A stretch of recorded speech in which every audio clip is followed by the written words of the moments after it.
Welcome to another In Wheel Time podcast, a 30-minute mini version of the In Wheel Time car show that airs live every Saturday morning, 8 to 11 a.m. Central.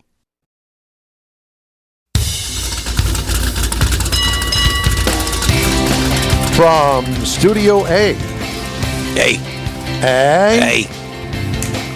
In Texas, USA. It's the only place to go for all things automotive, the award-winning In Wheel Time car talk show.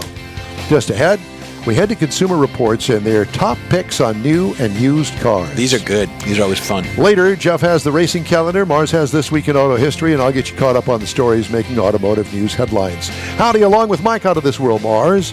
We always need more Jeff Zekin. Chief Engineer David Ainsley. I'm Don Armstrong. Thanks so much for joining us on this special edition. It's special because we're special. It's a very special thing, and yes, we are, in our own minds. Yeah. We don't know why, but we just made it all up. Let's talk to Alex. Okay. Alex, is your last name pronounced Knizek? Oh, he's muted. He's smiling, but he, for some reason, can you hear us, Alex? I did unmute. I can hear you. Okay, very good. Is it Alex Knizek? It's Knizek. Knizek. Okay. Well, of course it is. Yeah. Yes. Well, I'm sorry. Okay, you can hear me now. Yes, we can. That's okay. Yeah. Awesome. So, where are you located? You up in Connecticut? I am. Yep. Colchester right now. I'm sitting in one of the offices outside of our test track. Very nice. And, I just started getting my copies of Consumer Reports magazine, and in it shows the test track diagram, which is basically the one there behind you, and I'm going, wow, This is really impressive. Do you get to drive on the test track? Oh, yeah. Yeah. I was out there earlier. Were you? It's pretty nice. Yeah. Yes. So how fast can you get a hot rod car up on that thing? Oh gosh, I mean, at the end of the straightaway, somewhere down here, a little bit below the screen, I mean, certainly over 100 miles an hour. If it's a C8 Corvette, 120 is pretty easy to hit. Nice. Well, what a sweet job you got. How did you get that job? I want to know.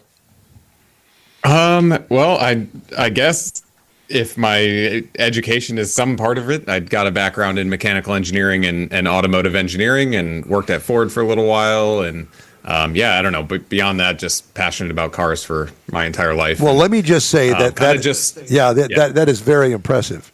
Yeah, and you're a young man, and how lucky are you? I mean, what a great job coming out of school and going to work for Ford, and then going to work for Consumer Reports. I mean, you got the best of both worlds, my friend. You get to drive all the cars now, not just Fords. I know it is really cool to be on the testing side, right? Because you're working at Ford or one of these automotive companies, and you get very knowledgeable about their products, but you don't always get to be so hands-on with all the competitors. So yeah, now I get to really experience the whole market, or at least most of it, which is pretty awesome. So let's talk about the top new and used car picks for 2025. So where do you want to start? Used or new?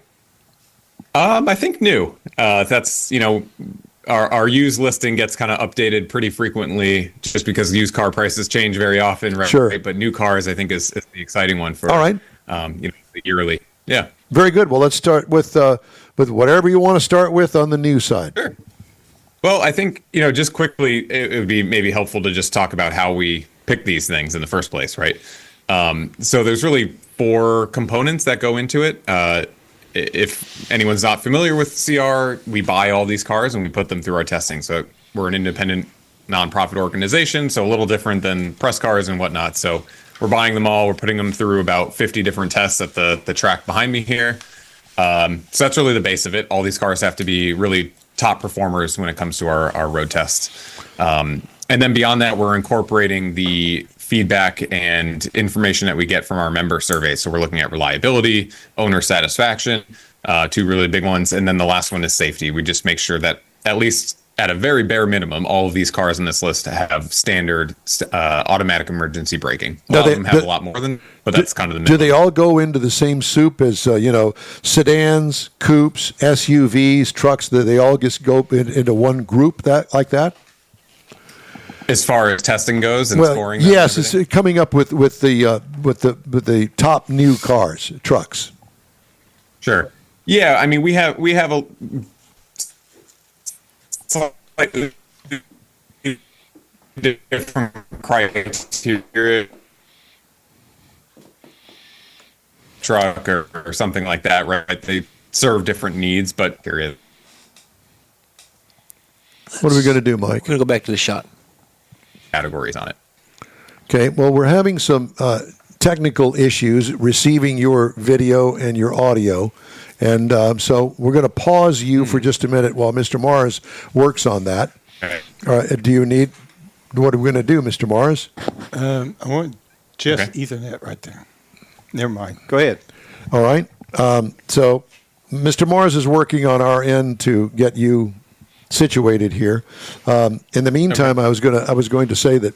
So I got my first couple of issues of Consumer Reports, and I don't care what you say, they go through all sorts of things to test these deals. As a matter of fact, I gave you a copy where they went through the appliances because I knew that you guys just bought some new appliances at your house. And Kathy used the book. She did some research through that and got some answers that she was looking for. So it worked out. And in this particular issue that I just got last week, it's got a whole automotive section in there. And of course, I'm reading it word for word about absorbing everything that I can in there. All right. Well, so my question is, how many? Obviously, you're involved in the car segment of it. There's other Consumer Report divisions. How many other divisions are there? Like appliances, there's cars, I'm sure there's furniture or something. How many are there?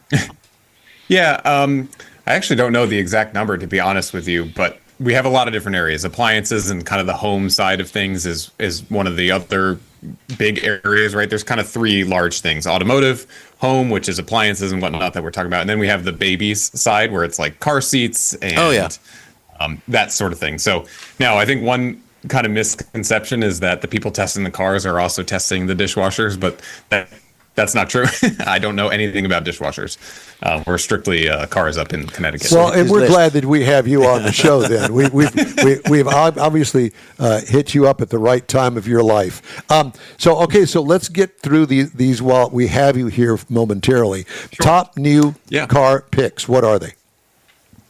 Yeah. So again, a lot of different categories, and a lot of them trying to focus on something that's not so expensive. So starting at kind of the bottom of the list is the Nissan Sentra for our small car category. Okay. Which is a little bit of a surprise, but it really just represents a good value, right? It has the standard safety features I mentioned. It does well in our testing, especially for the class. It drives pretty well. It's relatively quiet. We see pretty good reliability. And you can get one that's well equipped for about $25,000, where, if people are paying on average $4,000 for a car these days, getting something brand new for $25,000, that's going to be pretty good. I think is a good deal. Okay. What's next on the list? Next we have the next two, I think, are similar but different sizes, right? The Subaru Crosstrek and the Subaru Forester. Both of these cars recently redesigned, but between you and I, we could probably agree they might be a heavy refresh, carrying over a lot of the powertrain components and underlying structure of these cars. But for them, it's working out because those cars did well in our testing before. They continue to do well. They're pretty straightforward. They're practical, reliable, good fuel economy. Just some of these cars are, we're in a world where there's so many touchscreen controls and complications and all these features and whatnot, and these cars are pretty simple and straightforward, and so they work for a lot of people. Well, Subaru's hot right now across the board. Yeah, and just dynamically, I think I'm always, and we collectively here at CR, are impressed at what Subaru does in terms of ride quality for the price. Especially the Forester, it just soaks up bumps really nice, and a lot of cars don't do that necessarily these days. I agree with you there. Yeah. So next, the Toyota Camry. I think the big news here, and the Toyota Camry's certainly been on our list before, but the fact that it's hybrid only now for 2025. But you know what? I think Toyota and others too have gotten so good at hybrids that, other than the fact that you're getting 48 miles per gallon in this car, you probably wouldn't even know it's really a hybrid, right? It looks like a normal car. It drives for the most part like a normal car. Doesn't do anything weird. So it's just very refined. They've gotten good at hybrids over time, and yeah, another car that, like those Subarus, has recently got redesigned, but it really just sticks to the Camry mission. And I'll be honest, I was surprised at how well it drives. I wouldn't call it sporty, but it's refreshing to get into a sedan these days with you're lower to the ground, and it just drives pretty well. Well, let's face it, when it comes to hybrids, you can't beat the Toyota Prius when they kind of invented the whole segment, and they've been doing it for a long time.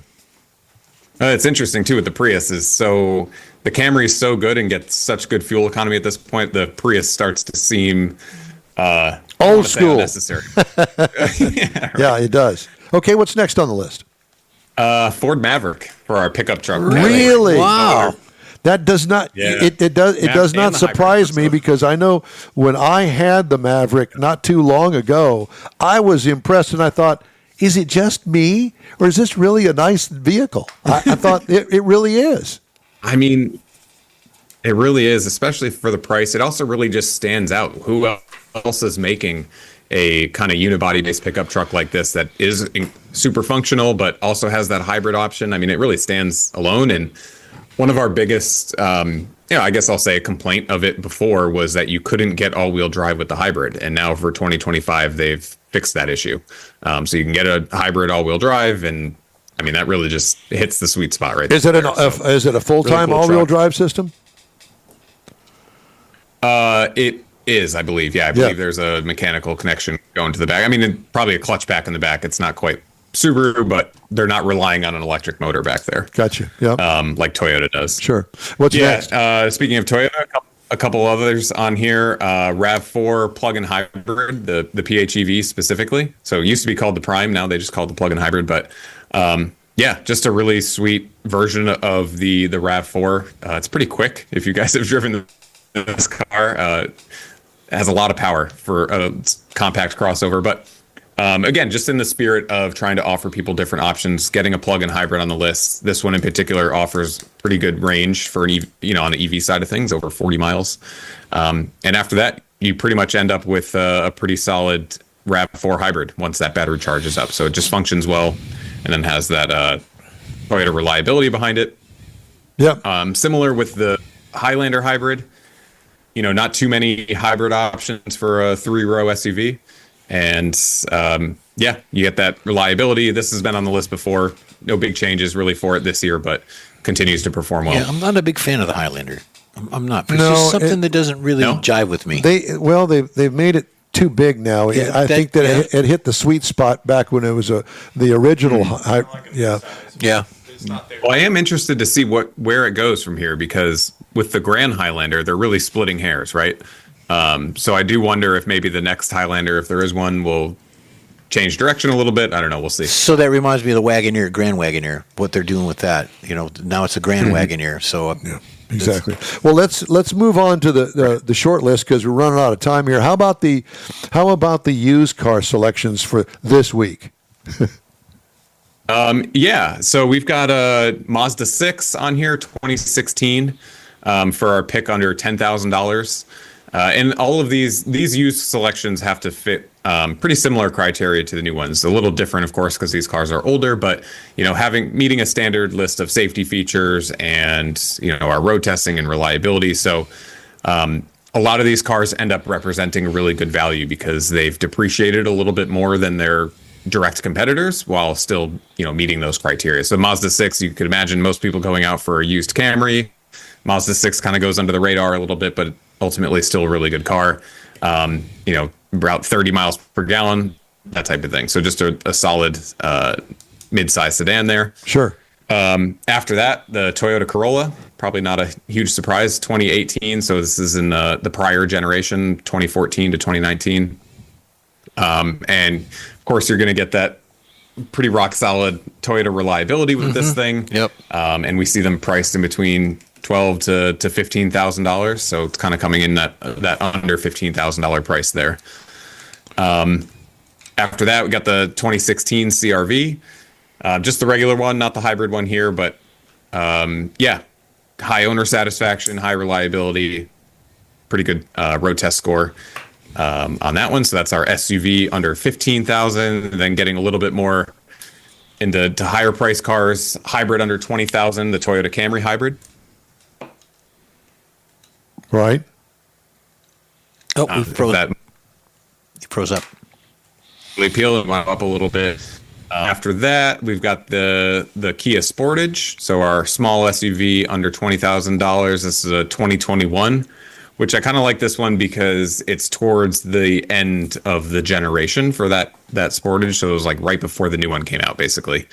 And what's good about that is we generally see just the trend is that as these vehicles age throughout their generation, they tend to get more reliable at the end. So if you can get a good deal on a model that, is kind of at the end of that generation's run, it can often work out. And I agree with you 100% there. Yeah. We hear it from the automakers directly all the time that they, as you guys know, they are working on refinements both on the manufacturing side, the design side, and that all comes together. Towards the end here, we've got hybrid SUV under 20,000, Toyota RAV4. This is, again, the previous generation RAV4, 2016 to 2018. So you can get a 2018 kind of coming in right under that $20,000 mark, get, into the 30 miles per gallon area with something like that, which is pretty awesome. Kind of like the Mazda 6, the next one, the Mazda CX-9 is one of those under the radar choices, right? We know 3-row SUVs are pretty hot right now as far as a segment, right? People are going after those, the reason the Grand Highlander exists. So one that kind of goes forgotten, but is reliable, tests well in our program, and people tend to like. So it's that 2016 to 2023 CX-9. And yeah, a couple others on the list. I think I'll skip ahead a little bit, but the Mazda Miata is on a list of ours somewhere almost all the time. It's a great car. So 2019 you can get it. I was just going to say that is almost a no-brainer these days. I mean, it certainly has proven itself from the day that it rolled off the first one on the factory and to today. What a great vehicle and for a decent price and a lot of fun. For sure. Yeah, and they keep making refinements, and it's nice to see. I mean, you can get a 2019 specifically under 20,000. So that was after they kind of bumped the horsepower up in 2018 and made some other changes, so you can kind of get that the refreshed version. And hey, so if worse comes to worse, you could always get it on the track and go to some SCCA event on the weekend after you've driven to work, back and forth to work all week. Yeah, dual purpose buy. There you go. Exactly. Well, Alex, it's great to talk to you. We thank you so much for taking the time for us today with the new and used top vehicle picks 2025 for Consumer Reports. Again, great to talk to you. Thanks so much for joining us. Likewise. One more thing before I go. We do have cr.org/car/in-wheel time, and that gets you, if you go to that link, you'll get $10 off a CR subscription. I wish that I would have done that. We are a promo code. I know, we got our own promo code. Thank you. Alex, we love it. Where did you go to college? I went to Western New England in Springfield, and then I went to Clemson after that. Look at you. You go, boy. We love it. It's great to talk to you, my friend. Thank you very much. Awesome. Appreciate your knowledge. All right, take care, guys. You do the same. Alex Knizek with Consumer Reports. Just ahead, Jeff has the racing calendar. Mars has This Week in Auto History and this week's automotive news headlines, all coming up on the In Wheel Time Car Talk Show. Back in a flash. The Tex-Mex dining experience is defined by Lupi Tortilla, your destination for Texas's best beef fajitas and frozen margaritas. Since 1983, Lupi Tortilla has served authentic and time-tested recipes made with the freshest ingredients. Atmosphere is part of the award-winning experience at Lupi Tortilla, all developed in a little house near Highway 6 and I-10 in West Houston. Visit any of the Lupi Tortillas and you'll see the same attention to detail in each and every location. Start your Lupi experience with queso flammeado and guacamole, along with a classic frozen margarita. Dine on famous Lupi beef and chicken fajitas, or pepper shrimp brochette, or a fish or vegetarian entree, and finish with a scrumptious flan for dessert. Find Lupi Tortilla in Houston, College Station, Beaumont, Austin, San Antonio, and Dallas-Fort Worth. There's a Texas location near you. The recipes are authentic and time-tested. The ingredients always fresh. Lupi Tortilla, he's pretty good. You own a car you love. Well, why not let Gulf Coast Auto Shield protect it? Houstonian John Gray invites you to his state-of-the-art facility to introduce you to his specialist team of auto enthusiasts. We promise you'll be impressed. Whether you're looking to massage your original paint to a like-new appearance, apply a ceramic coating, install a paint protection film, nano-ceramic window tint, or new windshield protection called ExoShield, Gulf Coast Auto Shield is where Houston's car people go. Curbed your wheels? Instead of buying new, why not have them repaired? How about a professionally installed radar detector? Gulf Coast Auto Shield does that too. Get a peek inside the shop and look at the services offered by getting online and heading to gcautoshield.com. Better yet, stop by their facility at 11275 South Sam Houston Tollway, just south of the Southwest Freeway, and get a personal tour. Gulf Coast Auto Shield is your place to go for all things exterior. Call them today, 832-930-5655 or gcautoshield.com. You're going to the Hot Rod Tour of Texas. I am. Be sure and follow the In Wheel Time team as we join over 300 other enthusiasts beginning April 24th as we trek across Texas. Get the info link at inwheeltime.com and our In Wheel Time Facebook page. I wonder if Okay, there's any time spots now left. for the racing calendar sponsored yeah. by the Texas Muscle Car Club Challenge. Jeff? Thank you for that. Now, guess what's happening this weekend? Started yesterday. NHRA season started for 2025. They are this week at the Gator Nationals at the Gainesville Raceway. Been there. Now, I don't know what channel it's on. It's either on FS1 FS2. or FS2. So there you go. You can tune into that. NASCAR is in Phoenix. So that's going on Sunday. That's the big boys. The Xfinity guys, the smaller group, is on. That's tomorrow in Phoenix. And then you got the Craftsman trucks are going next week to Las Vegas. So that's pretty cool for them. And then next week also you got the 12 hours of Sebring. So that's going to be fun as well. So tune into all that racing. It's coming up. Okay. Time now for This Week in Auto History, Mr. Mars. Yeah, we got several different stories here that I found were very interesting and learned some new stuff. For example, on March 2nd, 1933, Ford introduces their V8, flathead V8, over to Europe. Now, What year was that? 1933. Don't you remember? You were on that boat. I was. And so, and what it did, it so outpowered, it was so much more powerful than what they had with the engines they'd been using that it really made a change in that entire industry over in the European cars because they started building bigger, more powerful cars. Now, in 1931, the American Automobile Association published the first nationwide highway map. And this is really significant because it became a crucial tool for the expanding era of automobile travel. As the highways connected cities and states, you had to figure out how to get there from here to here.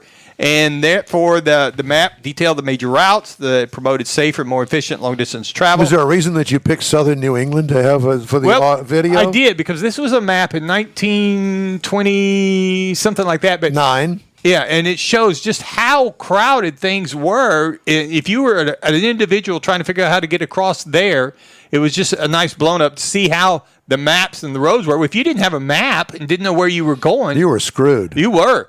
Plus, you didn't have anything to collect and put in the back seat whenever you stopped the service Well, station. not only that, but you probably had to go and get another set of glasses because you can't read the dang map. It's so small. That's what people were dealing with. So Next week is gonna the be map really made a big change in the way that we were able to travel. Now, The invention of the magnifying glass. yes, this next one, in 1997, Toyota began the production of the Prius. Now, this is the first mass-produced hybrid car, and it really changed the way things were done in the industry as far as creating the hybrids. They still make this thing. It became a symbol Not of that particular No. one. But it became a symbol of sustainable driving, influencing automotive industry shift towards hybrid and electric vehicles, making things energy-efficient transportation. And the first generation Prius was the first mass-produced hybrid vehicle. Now, the 1969 Pontiac introduced the Trans Am. Mm-hmm. Now, this was a high-performance version of the Firebird designed for both street and track use. Now, it was named after the Trans-American Racing Series, had a Ram Air 400 V8s, upgraded suspension, several aerodynamic enhancements, and it was produced in limited numbers, but it was basically go racing on the weekend and sell cars on Monday type of thing. Now, another vehicle that made a significant impact on automotive history, 1936, the Volkswagen Beetle is approved for production. Now, this is Adolf Hitler did the approval on this project because he envisioned an affordable people's car that was designed by Ferdinand Porsche. The Beetle was a rear-mounted air-cooled engine. Ferdinand Porsche. And one of the things it was designed for, that he wanted a vehicle that everybody could afford, 2 adults, 3 children. Now, this vehicle started being built in 1935, and they built it the same Type 1, basically same platform, till 2003, 21.5 Don't you know million that cars. That car right there, that Volkswagen Beetle, ticked off Henry Ford like no tomorrow? Oh, you got to know it. I mean, but some, like I say, it was because of the size and what they were after, and I thought, 2 adults and 3 kids? Well, almost 100 years ago, people were smaller. So it made a little more sense, particularly over in the European where the roads are narrow and stuff, to do this. I resemble that, Amar. And it was supposed to get, one of the criteria was 33.6 miles to the gallon, which was unheard of back in 1933. I'll be darned. So that was just some of the stories this week in automotive history that I thought were rather interesting. Well, they are very interesting, and I thank you very much for sharing those with us. What's next week's lesson? Next week is the important things that happen between now and then. That was a good answer, That was Mars. good, Michael. That was direct from Yep. Neaterville. All right. Couple of stories here. Cadillac Yes. preparing to launch a roomier version of the Escalade, Yeah. offering extra space for people, bigger people, Roomier? and for cargo, about $2,700 more for this car. General Motors luxury brand on March 5th revealed the 2026 Cadillac Escalade IQL, a nameplate it confirmed a year ago and the counterpart to the gasoline-powered Escalade ESV.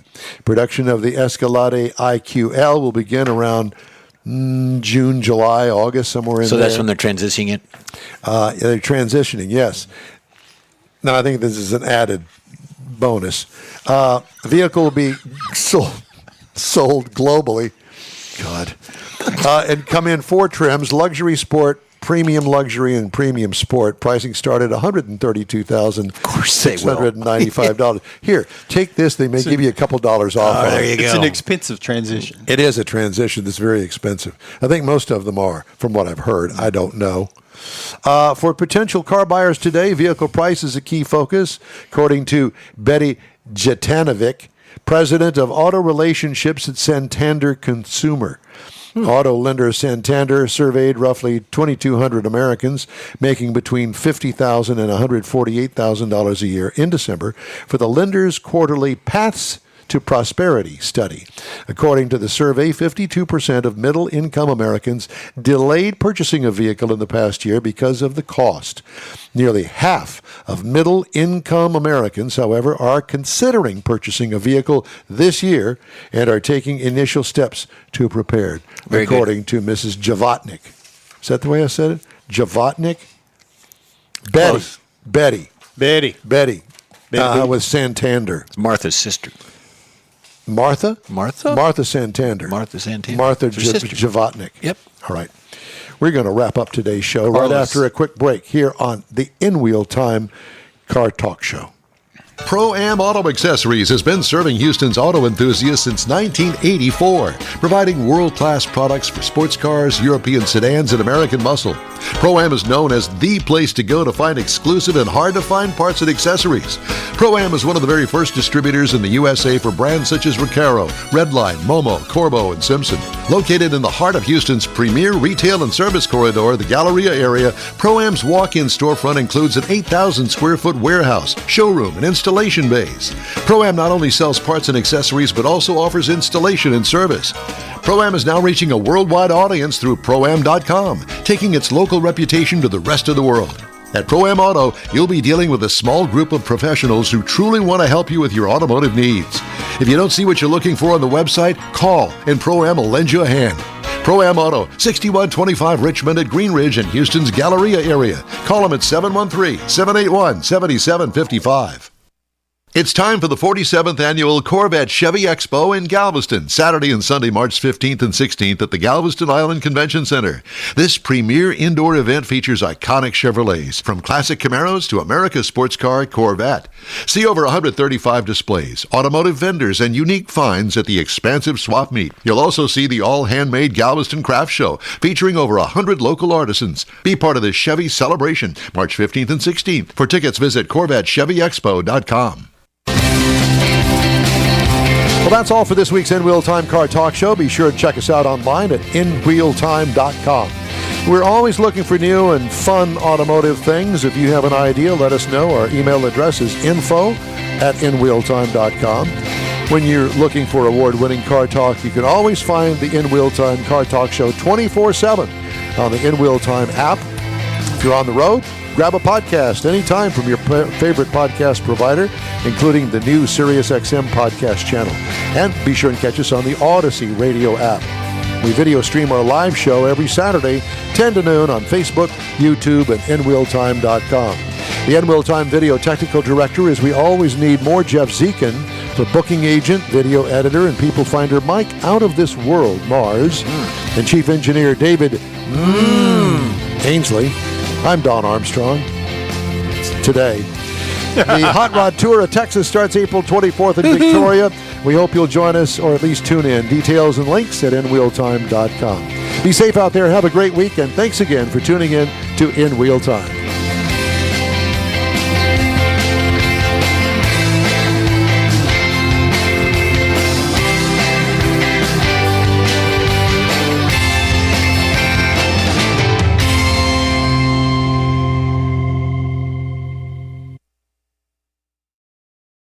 That's it for this podcast episode of the In Wheel Time Car Show. I'm Don Armstrong, inviting you to join us for our live show every Saturday morning on Facebook, YouTube, Twitch, and our InWheelTime.com website. Podcasts are available on Apple Podcasts, Spotify, Stitcher, iHeart Podcast, Podcast Addict, TuneIn, Pandora, and Amazon Music. Keep listening, and we'll see you soon.